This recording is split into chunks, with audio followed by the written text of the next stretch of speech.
Hey, Kyle's Wonderful here again with another wrestling review. This time it's NJPW Burning Spirit Night 1 from September 2nd, 2022, live from the Yokohama Budokan in Yokohama, Japan. So as we emerge from the G1 Climax, NJPW heads on to the Burning Spirit series throughout all of September.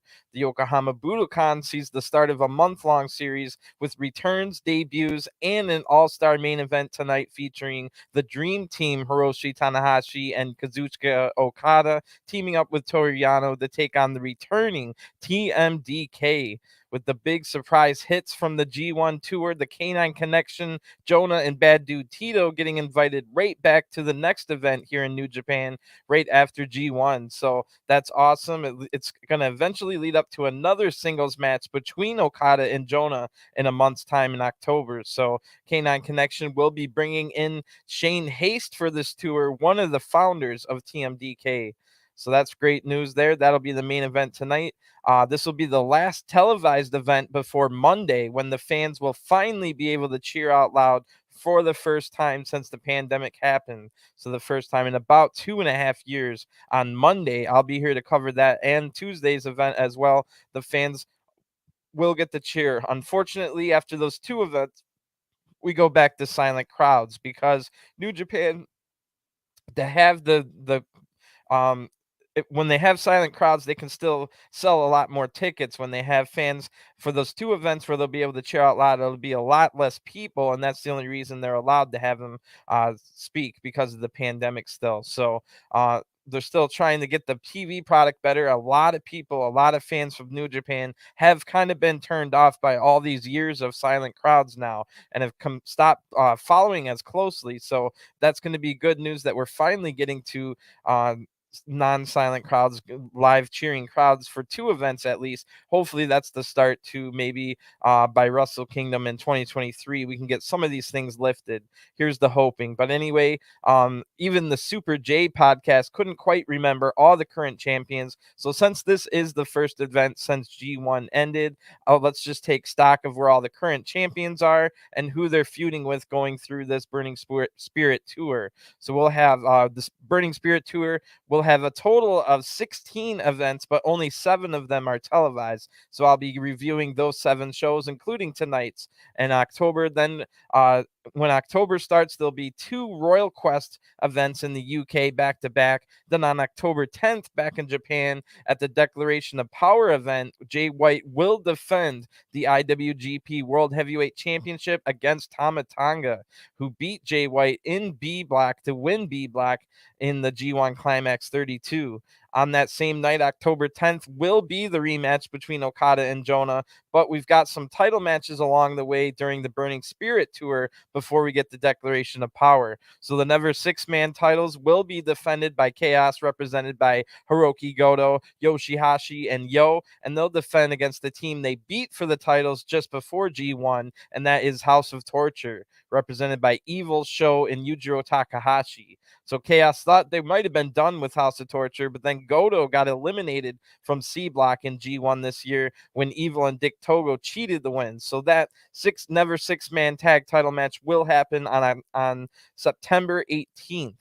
So there'll also be 3 title matches on September 25th, including Will Ospreay defending the IWGP United States title against David Finlay, who also picked up a win over a champion during G1 this year with a shocking upset win over Will Ospreay. Ospreay said that he won't wear the U.S. title around his waist. He's been wearing it around his neck. He said he won't wear it around his waist until he can beat David Finlay, the man who finally returned the title to Ospreay, who never even got to touch the title for the first month and a half or so of his title reign, since Juice Robinson still had it. He was stripped of the title after getting appendicitis. Also on the 25th will be Machine Gun Carl Anderson defending the never openweight title against Hiroshi Tanahashi, after Tanahashi picked up a pinfall over Carl Anderson in a tag match near the G1 finals. So this match will also happen on the 25th, as well as the IWGP Junior Heavyweight tag titles will be on the line, as United Empire's TJP and Akira Francesco will defend against 6 to 9, the people they won the titles from. That's Master Wato and Taguchi. And I thought Wato was about to team up with Alex Zane instead. I thought Wato and Taguchi were going their separate ways. However, it looks like Alex Zane did not get invited to this tour. So again, those 3 title matches will be on the 25th of September.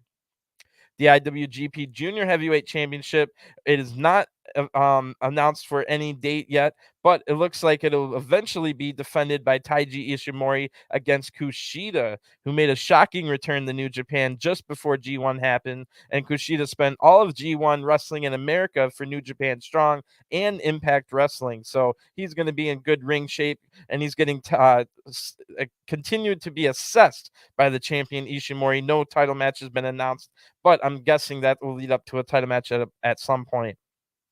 The only other title belt that is the IWGP Heavyweight Tag Team Champions, FTR. Unfortunately, FTR is not scheduled for this tour. They're not scheduled to defend the titles, and they have not defended the titles since winning them at Forbidden Door 68 days ago. So I still can't believe that FTR won't be defending them this Sunday at AEW's biggest pay-per-view of the year, All Out. It makes no sense that FTR wouldn't defend the IWGP tag titles that they hold. Why the heck are FTR in a 6-man tag? Yes, the Motor City Machine Guns and Jay Lethal are in that match against them, but such a waste. You could have just, even though Motor City Machine Guns would have been considered a junior heavyweight team, you could have just had them fight. They're regular. They've been in New Japan before, so that would have made sense. Or you could have just brought a team in. I don't know. Either way, the IWGP heavyweight tag titles are basically just missing at this point. The only thing left to cover is the KOPW trophy, which is currently held by Shingo Takagi, and you'd have to imagine El Phantasmo will get a shot at some point, but I couldn't find anything about that match being announced, let alone what kind of matches they would be voted upon. So, all right, let's kick off the New Japan Burning Spirit Tour with this show from Yokohama on September 2nd, 2022. We get a really good opening video to start, basically going through all the things I just told you, all the feuds and title shots that lay ahead. So the opening match of this evening and this tour will see the return of the DKC. Great news, the return of DKC to Japan after his debut tour earlier this summer just before G1. All the fans and the announcers embraced DKC. So the DKC is going to look to show that the LA dojo is the superior dojo when he fights the Noge dojo's Kosei Fujita tonight here in the opener. So who's going to gain the upper hand for their dojo? And the fact that we don't get English announcers till the end of this tour means that adding DKC to this tour is a big deal. I don't really understand what the Japanese announcers are saying most of the time, but they go wild for DKC's antics, all his hi-yas and DKC fires. He's yelling out. The announcers love it, and it's good to hear when I'm like not really understanding what the announcers are saying. So DKC is a good addition to this tour, in my opinion. So the Young Lion theme hits to start out this tour, and Kosei Fujita runs out. He's looking focused as usual. Fujita is one of the youngest of the Noge dojo students. He's only 20 years old and just completed his first year of training, but he's already looking great and has progressed nicely. And New Japan definitely does not rush their trainees, so I expect Fujita will be in the same position and role for at least another year, maybe even 2 more before that, going out on excursion, probably the CMLL in Mexico, because Fujita is clearly going to be a junior heavyweight, get him some lucha libre experience. So the DKC now runs out, and the LA Dojo Young Lions have their own theme. So that's pretty cool. DKC kind of lucked out into this spot because both Clark Connors and Alex Coughlin were both injured. They would have been both ahead of DKC on the depth chart. However, both being injured, next man up, the opportunity fell to the 4-year pro, the DKC. So DKC is even smaller than Fujita, and DKC shows a lot of heart, fire, and charisma. So the Japan crowds and announcers love him, his silly karate stuff. So huge opportunity for DKC, who probably didn't think he'd be back so soon. And tonight we're gonna probably see a rare young lion win either way since they're fighting each other. So they tie up to start the match, and they do some really good grappling and amateur style catch as catch can to start this match. For the first 30 seconds or so, everything kind of seems to be even. But then Fujita uses his size advantage. He's got probably 15, 20 pounds on DKC, and Fujita pushes him to the ropes. Fujita then slaps the chest super hard. Clearly, Fujita didn't want to grapple anymore, and a striking exchange breaks out. And Fujita does have the much more powerful shots here. So Fujita hits the ropes, but DKC counters with a back elbow. DKC then applies a chin lock, but Fujita gets to the ropes, again with his power advantage. Another striking exchange breaks out, but the DKC is able to hit a snapmare takedown and then a stiff back kick. DKC talks some trash, and Fujita hits the loudest chop of the match so far. DKC is fired up, and his chest is all red. DKC hits a strike and then a running back elbow in the corner into a snap suplex for a 2 count. Really good match so far. DKC now goes back to the chin lock. Fujita is really struggling to get out of this one, but eventually he's able to get up and strike out. DKC then gets a big forearm, but Fujita hits a nice drop kick, and Fujita hits a flurry of strikes into another drop kick. More forearms now, and DKC's in big trouble. Fujita's on a big flurry here. Fujita hits a nice belly-to-belly suplex and applies the Boston Crab and uses his size advantage to keep it in the middle of the ring, but eventually DKC struggles to get to the ropes, but the damage has been done. But now DKC is firing up and hits a big roundhouse kick that drops Fujita. DKC hits a leg lariat and yells out, DKC fire! And then he hits karate chops and a big chop that Fujita's barely able to kick out of. DKC then hits an inverted or applies an inverted crossface, and Fujita cannot move or escape this move and is forced to tap out. The winner of this match by submission, the DKC. Wow. Really good opening match here, and that's a big win for DKC to start out his second tour here in Japan. Unfortunately, he didn't go too wild with the hi-ya and the antics. So maybe Shibata yelled at DKC when he returned from the first tour, which is kind of understandable, but at the same point, a little disappointing. DKC was getting over with the crowds, the announcers, and me because of those antics. So that's a little unfortunate. The announcers didn't even really go wild either when DKC yelled out DKC fire. So maybe even Shibata sent a message to the announcers not to take him as a joke either. Like I said, understandable, but unfortunate at the same time. That was really entertaining. But maybe we'll see it again later on. This was more of a serious young lion match where he could have a chance to win, I guess. We'll see how DKC goes throughout the rest of the tournament. But again, good opener there. Next, we've got an 8-man tag team match, and it's a preview of the Never Openweight 6-man title that will happen on the 18th. So it's Chaos in a 4-way here, teaming up with the young lion Ryohei Oiwa. So it'll be Goto, Yo and YOSHI-HASHI teaming up with Oiwa to take on the full foursome of House of Torture, Dick Togo, Evil, Sho, and Yujiro Takahashi. So Chaos continued to battle House of Torture to the lead up of that title match on September 18th for the 6-man titles. Chaos want to see the back of Evil's crew once and for all and hope to start that process alongside the young lion Ryohei Oiwa tonight. So the House of Torture come out first, nothing out of the ordinary there. And then Chaos come out to Goto's amazing music. And 3 of them, the 3 Chaos guys, are wearing matching t-shirts that all have the House of Torture logo on it with the big red cross written across it. So the young Oiwa didn't get one. But as we know, the Young Lions also have a feud with the House of Torture as well, since they're always ringside during all the cheating from House of Torture. So before the match even starts here, Yo gets on the microphone and tells the people to go buy the anti-House of Torture T-shirts and towels, and then says no more House of Torture in English.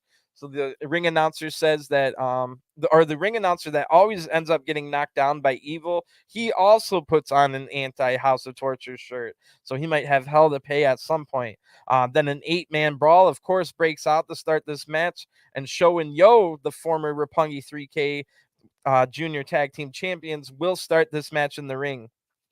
Sho has already grabbed the anti-House of Torture towel and he's using it against Yo now. But Yo gets out and hits a basement drop kick, and Yujiro runs in. but the other 3 members of Chaos are back up, and they all take out Yujiro. So they throw Dick Togo in the ring, and they hit a 4-man war drum on his back, and Evil is just watching this outside getting mad. So Yo now goes back to attacking Sho. Sho pulls his hair, but Yo pulls it back. Yo then gets sent into the corner with the turnbuckle now exposed from Evil. Sho's now able to rip that anti-House of Torture shirt off, and House of Torture all take cheap shots from the apron as Yujiro tags in, and they all wear down Yo. Dick Togo tags in after hitting a falling punch for a 2 count. John Cena could never. Evil now tags in and knocks Chaos off the apron. Yo tries to fight out of a double team, but Dick Togo grabs Yo for Evil to attack him. Yo then fights off the next double team attempt and takes both men out, attacking their knees. Goto tags in now, and he knocks House of Torture off the apron. Then hits a Russian leg sweep on Evil. YOSHI-HASHI runs in, and they double team Evil and throw Dick Togo on the Evil, and everyone except Yo, who's out recovering, piles on top of Evil and Togo. So the referee won't make the count because there's too many people there. Evil catches a kick now, and he throws it over to the referee for a free shot, allowing him to tag in Yujiro Takahashi.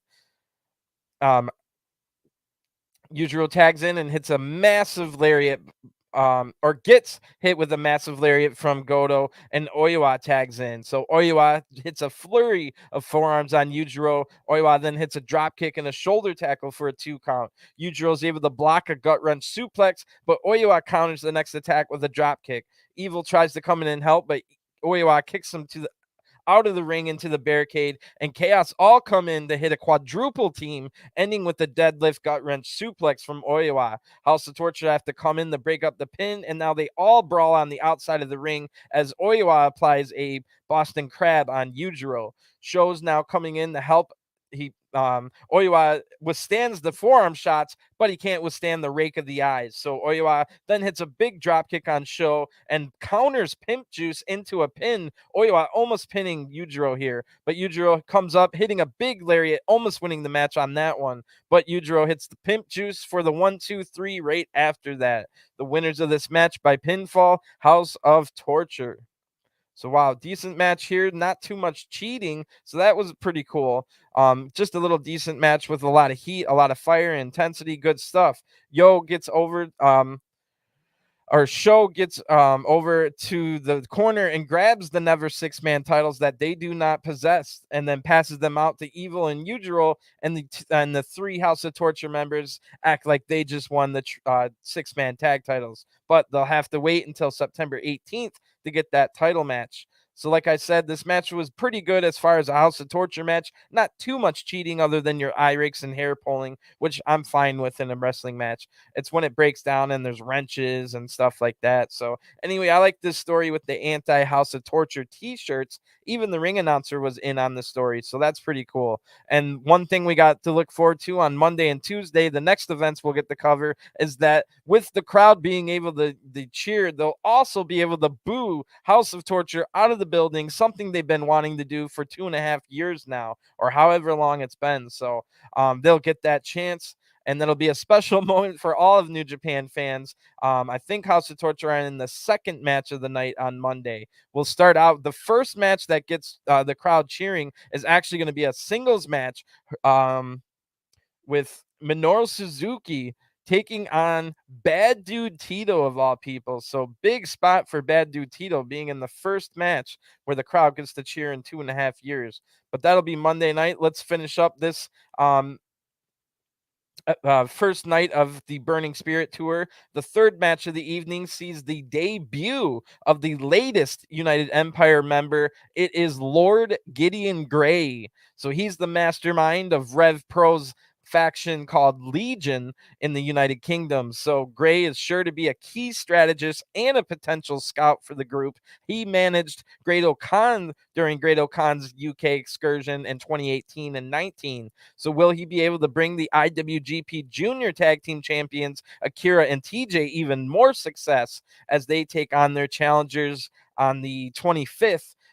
And the people they won the titles from, 6 or 9. So they'll be 6 or 9 will be teaming up with Jado tonight. So it will be Master Wato, Taguchi, Jado taking on United Empire's Francesco, Akira, Gideon Gray, and TJP. I've never seen Gideon Gray before, but I've heard he's a great manager. So I have no clue what to expect out of him in the ring. So this should definitely be interesting. Wato and Taguchi were about to go their separate ways, but now they find themselves again together on this tour and with another chance at the IWGP Junior Heavyweight Tag Team Championships. Like I said, Alex Zane wasn't invited to this tour. That's interesting because it looked like Wato and Taguchi were about to go their separate ways as Wato wanted to go team with Alex Zane. So the combined Wato and Taguchi music hits, and they come out with Jado. And Master Wato will certainly will be able to learn a lot next to these two legends. So that's great for Wato's career. Wato still has a long way to go, but I think Master Wato gets a little bit too much hate online. He's still really good where he is right now. Don't forget how good Kawato was as a young lion. So there's actually no blue in the hair of Master Wato, all black hair now. So he must be getting a little more serious or just didn't want to. You never know. He just didn't want to do it. Anyway, Gideon Gray now leads out the United Empire team, and he basically looks like a manager as he brings them out. He's except like I said, he will be in this match as well. Kind of like how Jado's more of a manager right now, and so is Gedo, but sometimes they wrestle. So that'll kind of be the role that Gideon Gray is going to play going forward. So this should be interesting. Gideon Gray, Lord Gideon Gray, has a pimp cane and a fancy like suede or wool jacket on, and kind of looks like he's wearing Will Ospreay style pants. But when he takes his t-shirt off, it's revealed that he's wearing a singlet. So Gray is talking strategy with TJP and Akira, and they all sneak attack 6 or 9 and Jado before the bell rings. So Wato gets double teamed, but Taguchi comes back in the ring, hitting the rear view funky weapon butt attack, and he helps Wato take control. Jado now tags in, and they triple team Akira, ending with another funky weapon attack. Gideon Gray now pulls the leg from the outside of Jado, and United Empire take control, attacking everyone. Gray gets in the ring and he stomps on Jado. Then TJP and Akira run in and they all beat down Jado. TJP tags in. They double team Jado here with a Russian leg sweep neck breaker combo. And Wato has to come in, break up the pin. But he gets thrown out of the ring hard by TJP. TJP and then applies the trailer hitch on the legs of Jado and bridges back with a front chancery as well. Master Wato runs back in to break the hold. Akira now tags in and they isolate Jado in the United Empire corner. And the addition of Gideon Gray's leadership, especially when Ospreay and Great Khan can't be there, is huge news for United Empire. And it already looks like it's paying off. I really like the leadership of Gideon Gray here. So Jado's now firing up and he's absorbing strikes and hits a shoulder tackle, and he's able to tag in Taguchi, who comes in hitting a rear view funky weapon on Akira. Then he knocks Gray and TJP off the apron, and Taguchi hits 2 vertical suplexes on Akira. Then TJP runs over. He gets a DDT along with another suplex on Akira. Great stuff from Taguchi here. Taguchi now hits multiple running funky weapon attacks in the corner and does the Nakamura tribute, but TJP runs in, breaking this up, and jumps off Akira's back, hitting her Hurricane Rana on Taguchi. That was awesome. Gideon Gray now tags in for the first time, and Wato comes in as well. Wato hits a running bulldog on Gideon Gray, followed by a leg drop lariat. Akira and TJP run in to break up the pin, and Taguchi now gets double teamed, but Jado pulls Akira out of the ring to stop this attack. Jado holds TJP and Akira for Wato and Taguchi to both hit baseball slides, sending Akira and TJP crashing into the barricade. Gideon Gray was about to get the better of Wato in the ring, but Taguchi runs in, hitting a zigzag from behind. This fires up Nakamura, and he does the Nakamura tribute thing in the corner again, but Gideon Gray just never gets up. So he has to, Gideon Gray successfully baits Taguchi in and trying to roll him up or whatever, but that fails. 6 or 9 hit a double team facebuster flatliner combo for the 1-2-3 here. So the winners of the match by pinfall, 6 or 9 and Jado. So really good match here. As I figured, Gideon Gray's more of a character and a manager, so he didn't really hit any moves in the match, but his presence did make TJP and Akira feel more important, like they were bigger stars and like they had more of a direction.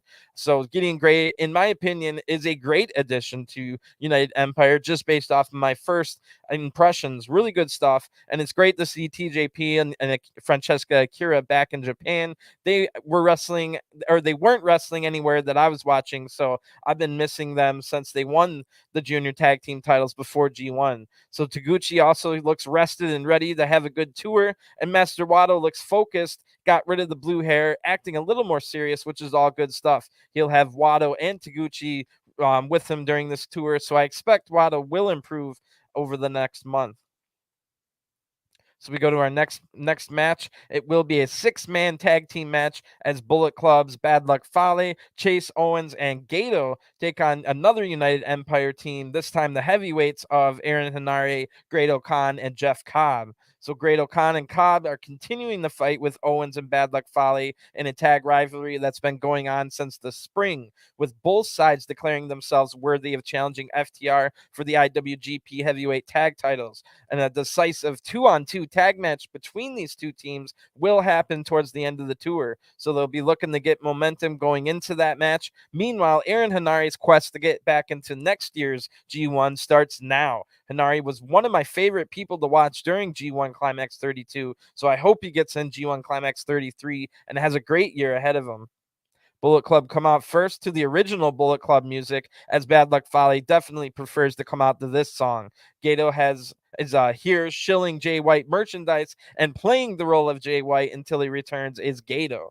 And boy, is that a major downgrade from the Switchblade. So now it's the heavyweight contingent from United Empire, led by Great Khan, who has a big singles match ahead of him on September 11th against Yuji Nagata. So that'll be Nagata's 30th anniversary match, big time match there in the main event, September 11th on this tour. So United Empire's back in their green and gold gear after wearing black and silver all of G1 Climax 32, and I'm glad to see them back in the green and gold with a little bit of black. So United Empire and Bullet Club are all arguing before the match starts, probably over who gets the title shot. So Chase Owens and Henare are going to start this match. Chase hits a headlock takeover and a snapmare takeover to start this match, but he paintbrushes Henare in the face, which was a mistake. Henare hits massive strikes in response. Chase tries to fight back, but he runs into a back elbow. Then Henare hits a springboard karate kick right to the face and applies a front face lock, while Jeff Cobb is able to tag in. Cobb takes Owens down and surfs on his back, but Bad Luck Fale comes in and makes sure that doesn't happen for too long. Fale also knocks the rest of United Empire off the apron, and then they double team Cobb as Gedo tags in. He rakes the eyes, and thanks for your contribution, Gedo, who tags right back out. Fale comes in, raking the eyes as well, and nobody wants to see Fale and Gedo in matches in 2022. New Japan definitely needs to get rid of some of these guys. I know Gato's the booker, but still. Anyway, Owens hits a throat chop now, and Fale holds Cobb from the apron while he does it some more. Fale tags in, and Cobb takes him down. Great Khan is able to tag in now. He hits a few strikes on Fale. Chase Owens runs in. Khan takes him out and then hits Mongolian chops on Fale, who's then Great Khan sits on Fale's head, and I'm really not feeling this match, and I just can't wait for it to end, basically. So Fale kicks out at 2, and Okan applies an iron claw, but Fale strikes his way out and hits a shoulder tackle. Gedo now tags in. He hits Mongolian chops, but Khan blocks the third one. Gedo blocks the Mongolian chop right back, and Gedo rakes the eyes, but Khan is able to take him down. Henare now tags in. He hits a nice striking combo for a 2 count. Gedo then evades a running knee strike, and Bullet Club triple team Henare here. Cobb has to come in and break up the pin, and then brawls with Fale on the outside. Henare hits a massive body punch on Gedo, and he applies the ultimate weapon, full Nelson, forcing Gedo to tap out before he passed out. The winners of this match, United Empire. So really the only thing I can say good about this match is that Henare got the win, the deciding win. I'm really loving the stuff that Aaron Henare has been doing this last 6 months or so. So Jeff Cobb basically did nothing in this match, and it was mostly really boring Bullet Club heel offense, which we'll see isn't just because it's heel boring offense doesn't mean it has to be boring, as we see in the main event later on. This was just truly boring heel offense while they isolated who was it? I don't even remember. but it was just not really good. So anyway, Chase was definitely the better wrestler of the three on his team, but when Chase Owens is the best wrestler of the three, it's not that good. No offense to Chase, it's just everyone else on Bullet Club's pretty much better than Chase except these two guys. So match was pretty bad. After the match, Great Khan does a United Empire roll call and the crowd cheers. So when the heck are FTR going to finally defend the titles? I'm still baffled that they're not defending the titles this weekend at AEW's biggest pay-per-view of the year, All Out. So anyway, it's intermission time.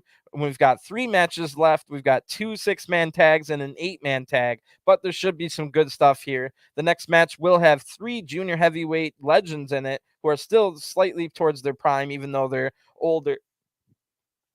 They're not like Gedo and Jado type legends in there, or Taka Michinoku and Dick Togo. But anyway, we'll also see Zack Sabre Jr. and Naito in the ring at the same time, as well as Okada and Jonah in the ring at the same time with these upcoming 3 matches. So big rivalries coming out of G1 Climax 32, translating over here into the Burning Spirit Tour. So next, we'll get a preview of the next junior heavyweight title match whenever that happens, as it'll be a 6-man tag. 5th match of the evening sees Great Bash heel Makabe and Honma team up with Kushida to take on Bullet Club's Hikuleo, who returns to Japan to team up with Kenta and Taiji Ishimori.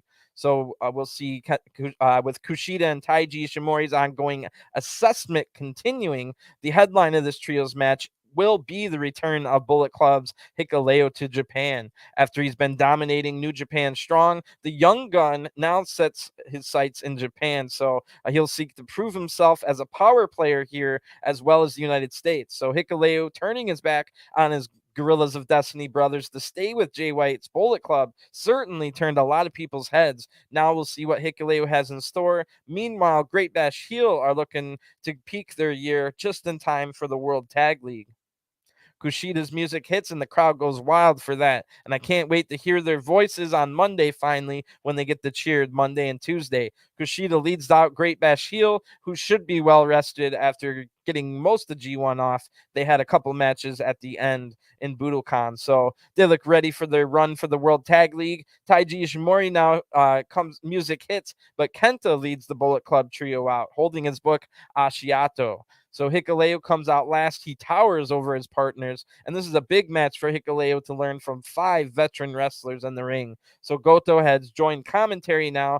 And I wish I knew Japanese, so I would love to hear what they're saying. So anyway, Kushida and Ishimori talk trash before the match starts. And Hikuleo makes the crowd laugh when he puts up the too sweet, way too high for Ishimori and Kenta to reach. Really good stuff there. And I'm sure that was Kenta that told him to do that. So we hear Honma growling without even seeing him. So we already know that Honma wants a piece of the big man Hikuleo. So those two will start the match. Hikuleo absorbs a shoulder tackle, then hits one tackle, and then hits one of his own, knocking Honma down. Kenta was in and hits big punches in the corner and takes Honma down with a snapmare and a stiff kick. Honma then counters the next attack with a boot and hits a shoulder tackle. Kushida tags in and he wants Ishimori. So Kenta tags him in. Kushida hits a sneak attack on Ishimori as he's coming in the ring. Didn't expect to see that, but I mean, I guess it's not necessarily against the rules. Anyway, Kushida hits a shoulder tackle and an arm drag, but Ishimori blocks a hip toss and pokes the eyes. But Kushida just fights through it and hits the hip toss. And before Kushida can do the basement drop kick, Ishimori rolls out of the ring. So Kenta and Hikuleo now run in and they take out Kushida. Ishimori comes back in and he attacks Kushida's arm, setting up for the bone lock later on. Hikuleo tags in while Ishimori pulls Kushida's arm, and Hikuleo hits a nasty loud chop, and Kushida's in big trouble now up against the giant Hikuleo, who's more than twice his size. Hikuleo hits a big back elbow for a 2 count on Kushida. Then Ishimori tags back in, applying a chin lock. Ishimori hits a snapmare takedown and cranks Kushida's neck with his legs. Then Kenta tags in. Kushida fires up, but he cannot stop the double team here. Kushida hits a handspring elbow that stopped the next double team attack anyway, hitting a double handspring back elbow. Makabe now tags in and he knocks Hikuleo off the apron. Makabe hits a power slam on Ishimori and corner mounted punches on Kenta. Kenta then blocks the next attack and rakes the eyes, and Makabe hits a shoulder tackle anyway. Kenta counters a lariat with a big boot and then takes Honma down while Ishimori slides in Kenta's book. Or maybe he took Makabe down. Sorry. I'm not remembering which one, but Makabe ducks under the book shots and a lariat makes the book fly high into the air. Good looking spot there. And this was a really good match so far. I'm liking this one, especially after that last one that was kind of a dud. So Hikuleo and Honma now tag in. Hikuleo hits a snake eyes in the corner and a massive lariat that follows. Makabe just barely able to break up the pin to keep the match alive for Honma. That was a really good move from the big man Hikuleo. But Hikuleo now gets triple teamed, ending with the Kokeshi headbutt from Honma. Hikuleo's just barely able to kick out of that. Honma now jumps off the middle rope, but he drives but Hikuleo punches him right in midair and then hits a snap power slam and a choke slam to get the 1-2-3. Hikuleo, great flurry in this match. The winner of this match by pinfall, Bullet Club. So Ishimori and Kenta are still brawling on the outside of the ring. The young lion Nakashima has to break them up. So wow, if there was any doubt in your mind if Hikuleo was still a young lion or the young gun, however you want to put it, that is all squashed here with a big pinfall win. Hikuleo over Honma. Great stuff here. And I feel like Hikuleo will be playing a pivotal role in the Jay White Tamatanga story. Hikuleo, of course, brothers of Tamatanga, and chose to stay in Bullet Club with Jay White. So maybe Hikuleo's doing a long con. Maybe he'll turn on Jay at just the right moment. Or maybe Hikuleo will be brought into the story along the tour and get inside the head of Tamatanga and ultimately cost him the title. So either way, it looks like Hikuleo will be the X factor in this world title feud. And Hikuleo starts the tour strong with a good match and a good win, getting the deciding pin here. Our semi-main event of the night sees an 8-man tag team match as Suzuki-gun takes on Los Ingobernables de Japón. So Suzuki-gun will be represented by basically two tag teams here. You've got the junior heavyweight tag team of El Desperado and Yoshinobu Kanemaru, and then you've got Dangerous Tekkers, Taichi and Zack Sabre Jr. They'll be taking on LIJ, everyone except Shingo, who's not here tonight. It'll be Bushi, Hiromu Takahashi, Sanada, and Tetsuya Naito. So Los Ingobernables de Japón were left with a lot of questions to ask of themselves after G1 Climax 32. With all three heavyweights denied the win in the tournament of tournaments, they now must all reset and find new directions. Meanwhile, Zack Sabre Jr. feels the same way, stating that something has to change as he's never had a singles title. The man who's won multiple New Japan Cups has never won a singles title in New Japan. So he needs something to change. And Naito put him out of running in 2 minutes in their match in the Budokan, put him out of the block. So the new direction might be going back to the tag ranks with a long line of contenders now forming for FTR's IWGP tag titles. Maybe even Sanada and Naito could regain their passion for tag team competition. But either way, it looks like Hiromu and Bushi and Desperado and Kanemaru are going to be wanting to impress and get junior heavyweight tag title shots at any point. So Zack Sabre Jr.'s music hits, and the junior heavyweight team of Kanemaru and El Desperado lead them out, and then Dangerous Tekkers, Zack Sabre Jr. and Taichi follow. So as usual, LIJ all get their own entrances. Bushi first, then Hiromu, Sanada, and last is Naito. So this entrance and the time they took to get ready, I had so much time when they did that. I spell checked my entire notes. Every note I've taken up to this point was spell checked in the amount of time. I've seen The Undertaker make WrestleMania entrances in a shorter amount of time than this LIJ entrance. Wow. That was a little bit ridiculous on how slow that was. Anyway, Sanada wants to start with Tai Chi, of course, picking up their rivalry, but Tai Chi tags out right away to Kanemaru. Kanemaru tries a sneak attack type deal with a kick, but Sanada fights back right away. Kanemaru is able to hit an arm drag, but Sanada hits one back and they reset. The fight now just spills out of the ring and an 8-man brawl breaks out. Zack, of course, is going after Naito and he sends him into the barricade. Back in the ring, El Desperado tags in and hits a scoop slam on Sanada. Tai Chi tags in and Suzuki-gun all take cheap shots from the apron. They're isolating Sanada well in the corner here. Tai Chi goes after the throat, and then when he tags in, the referee's yelling at him. So between the huge entrance and this little lackluster opening here, this match has lost all its steam before it really got a chance to get going.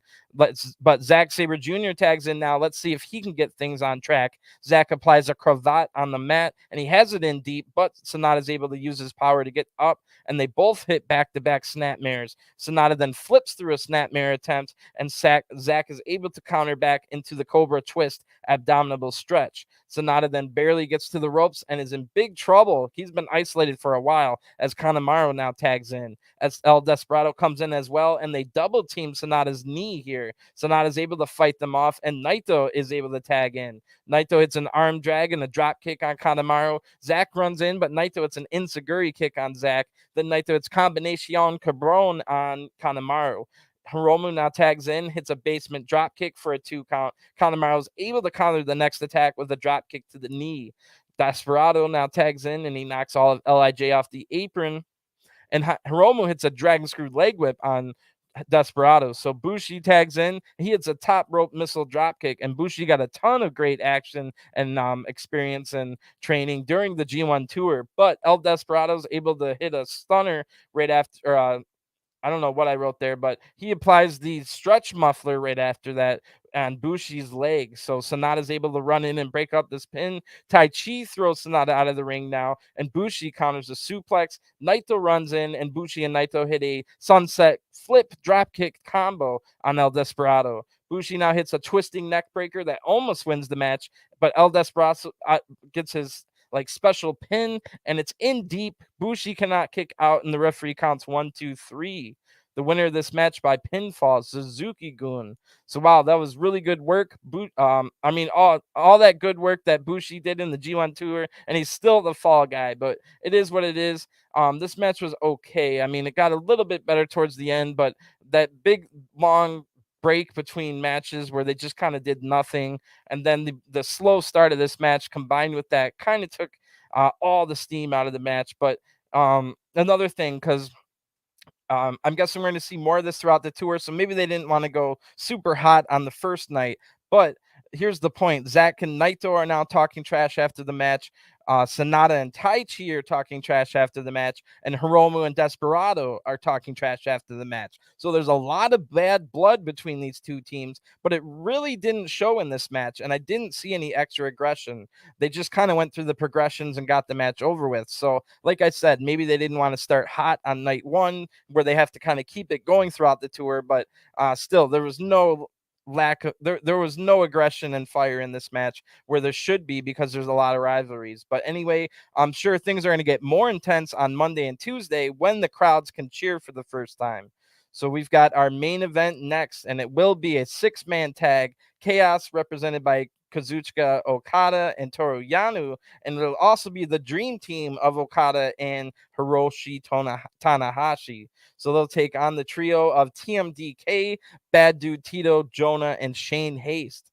So the main event, we'll see the TMDK trio take on Tanahashi, Okada, and Yano. The last time we saw Shane Haste in the New Japan ring was at Wrestle Kingdom 9, where ironically he was Toru Yano's partner for that evening. Much has changed over the 7.5 years, and that includes the emergence of TMDK on New Japan Strong lately. So excuse me, Jonah and Bad Dude Tito's impressive run all the way through G1 Tour, with Jonah looking to make another statement for himself tonight on his way to Declaration of Power in a big singles match, a rematch where Jonah did defeat Okada. So they'll have a rematch on October 10th, but they'll start out this tour for the September tours of Burning Spirit tonight in a 6-man tag main event. TMDK could show themselves to be an unstoppable force during this tour. So TMDK come out first to Jonah's music, and Jonah really is the top dog of TMDK. Bad Dude Tito is yelling all the way to the ring, fired up to be back so soon after his Japanese debut. Shane Haste is also talking trash to everyone to listen, just like Zack Sabre Jr. always does. So Okada's music now hits, and he brings out the dream team in Yano. Okada's robe looks absolutely stunning tonight. It's like white in like the lighting when he comes out, but when the lighting goes off, it's orange. So really good stuff. Tanahashi also looks focused to make it all the way to the next year's G1. So Tanahashi could break the record of 22 G1s, and that would be the record. So new gear for Bad Dude Tito, who's wearing all red, and Okada pushes Tanahashi and Yano back. Okada wants Jonah to start this match. So Jonah's not going to back down, and here we go. This should be a great main event and a good tour leading up to their singles match on October 10th. So the crowd goes wild, getting an opportunity to see these two, Jonah and Okada, in the first event right after G1. So that's great news for the fans. Jonah rushes in, but Okada gets a headlock. Jonah gets out right away and hits a shoulder tackle, and the 400-pound Jonah looks to be recovered nicely from G1 and is in probably the best shape he's been in a while after that grueling month-long tournament. So both men now tag out right away. Just a little preview there. Yano comes in, and so does Bad Dude Tito.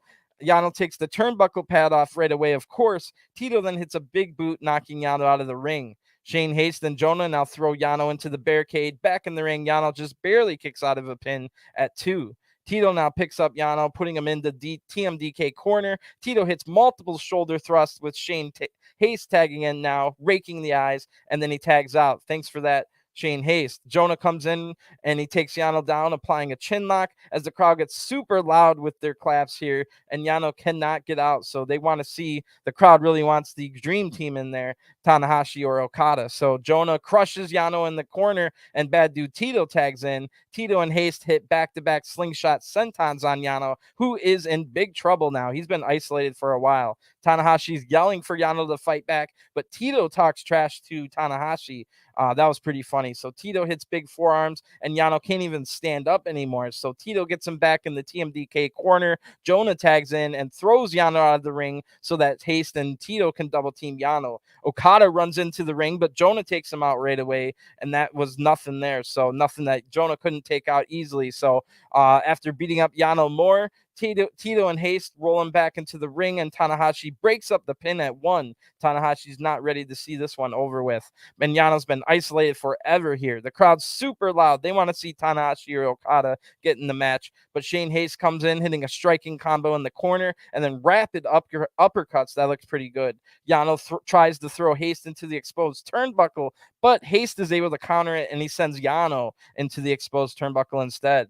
Yano then counters the next attack, and he finally is able to tag out Hiroshi Tanahashi as is in. He hits a sling blade on Shane Haste and then knocks off the rest of the TMDK opponents off the ring apron. Then Tanahashi hits a scoop slam and a somersault senton for a 2 count. Shane Haste counters the next attack, but Tanahashi blocks a suplex. Haste then kicks a big drop kick right after that.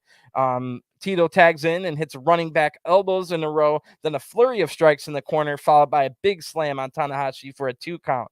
Tanahashi counters the next attack, hitting the twist and shout, and Okada is able to tag in. He hits a running back elbow on Bad Dude Tito, and both Yano and Tanahashi are now gone from the apron recovering. So take note of that. So Tito counters, and the next attack hitting an enziguri on Jonah is able to tag in. So Jonah comes in hitting a corner splash and a sliding rolling shoulder tackle on Okada. Big move there. Here we go. Okada then blocks a Black Forest bomb attempt, and Jonah blocks a scoop slam attempt. Jonah then hits a clubbing blow, but Okada hits an uppercut and a drop kick. Okada now tags out the Yano. Jonah blocks another scoop slam, and Yano slaps the back of Jonah's head. Yano evades a corner splash and sends Jonah right into the exposed turnbuckle. Jonah is then able to block a scoop slam attempt right after that.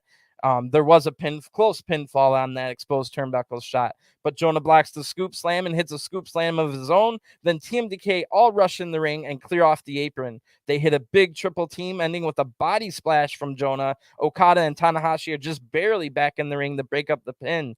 Bad Dude Tito and Shane Haste now brawl on the outside of the ring with Tanahashi and Okada, while Yano almost wins with a unique-looking roll-up, but Yano ducks under a punch, tries another roll-up, and Jonah hits a massive lariat after that. Jonah goes up to the top rope and hits a 400-pound torpedo splash, and hilariously, the camera shakes like an earthquake happened, just like when Jonah's doing his entrance. That was hilarious. So anyway, Tanahashi and Okada were brawling on the outside. We see Bad Dude Tito holding on to Okada as the referee counts 1, 2, 3. The winners of this match by pinfall, TMDK. So that was a great main event, and it was a great showcase of TMDK's offense. All three of them delivered. Was really entertaining heel offense here. And as we saw during some of the other matches tonight, that's not always easy to do. Like, look at the heel offense and the isolation that TMDK had and compare it to the Bullet Club's Fale and Gedo and Owens earlier. This was night and day, way better. So great entertaining stuff here. The talent level of TMDK is just off the charts here. And it was even entertaining with the giant isolation of Yano. So the brief interactions between Okada and Jonah were also good. And it looks like we'll be getting a few more of those on this tour. It also looks like Tito might have found himself a new dance partner in Hiroshi Tanahashi. So that's big news for Tito. And I think I remember Tito talking trash to Tanahashi when they had a match in the G1 Tour as well. So that's big news for Tito, because Tanahashi does not have his opponent for their never open weight title match against Carl Anderson on the 25th. Carl Anderson is not here yet. So that's big news if Tito can get in the ring with Tanahashi a lot until then. After the match here, Jonah and Okada stare each other down, and Jonah tells Okada that he's going down, and then tells Tanahashi that Tanahashi's next. So that's interesting. Jonah's definitely here to destroy all of New Japan, and he has a pretty good faction with him. There's also another 4 or 5 TMDK members on the fringes ready to be called up anytime, just like we saw Gideon Gray get called up for United Empire. So this is big news for New Japan. If they've got a big United Empire and a big TMDK presence, that definitely freshens things up in New Japan. Jonah now gets on a microphone in front of the crowd and says, Yokohama, Japan, TMDK is here. This is only night 1, and we'll be burning spirit all tour long. We're going to dominate. We're going to whip Okada and Tanahashi's butts. TMDK is back. Bad Dude Tito and hysterical Shane Haste are back.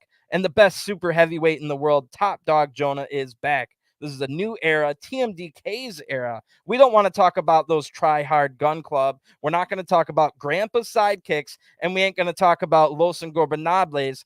Go get a new name, because that name belongs to Andrade. What we're here to talk about is the number 1 faction in the world. We're a brotherhood. We're a gang. We are the mighty, and the mighty don't kneel. Then TMDK leaves. Great promo there from Jonah. Fired up, big stuff here. Big shot fired. The LIJ talking about Andrade El Idolo, who now has to use the name La Facción Ingobernables, even though he created the name Los Ingobernables. So that's big news. Just like I was thinking, TMDK looks like they're here to take over, and maybe Jonah turned down an offer from WWE because he did not want to leave TMDK hanging. This was TMDK's big chance to get established in New Japan, and he's the catalyst for them. So if that's the case, great stuff from Jonah, who's a very loyal man and a great friend, and I'm sure New Japan had to pay him a lot of money. But Jonah probably, no offense, could have made more money in WWE, probably a lot more. So for the meantime, Jonah has brought them back, and we'll see if he stays, how long he stays, and whatnot. But helping TMDK get established and in the door and on these tours more often is great loyalty for Jonah, if indeed he was offered a multi-million-dollar WWE contract before agreeing to go to this tour. So Jonah said in the back now, Jonah says TMDK has arrived. Not just me, not just Bad Dude, but hysterical Shane Haste as well. Tell him, Shane. So Shane Haste says, back after 6 years, and I couldn't pick better people to be with. I miss you, Mikey. But the Top Dog, you saw that he intimidated the whole team. And then the Bad Dude, he's the baddest man on the planet. Excuse me. Then Tito says, we said we said we were going to be back in New Japan to dominate, and what happened out there was pure domination. Jonah then says, you better listen, not just New Japan, but the whole wrestling world. There's a lot of rumors flying around. Everyone's been talking about Jonah and what he will do next. Well, I'll tell you what I'll do next. I'll beat Okada's butt for the 2nd time, and I'm going to do it all tour long with my boys TMDK.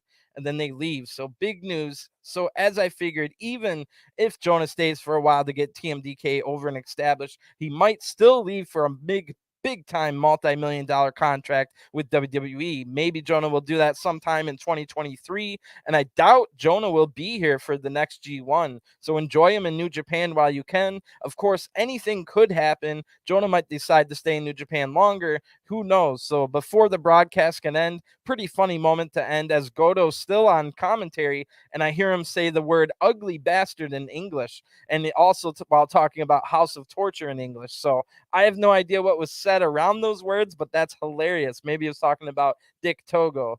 But overall, this was a decent show to kick off this post G1 season, which leads up to a bunch of special events around the world coming in the coming months. We've got the UK 2-night event at the beginning of October. I think later that month is a big Rumble in 44th Street. That'll be in New York, USA. And then there's the historic crossover event in November with Stardom.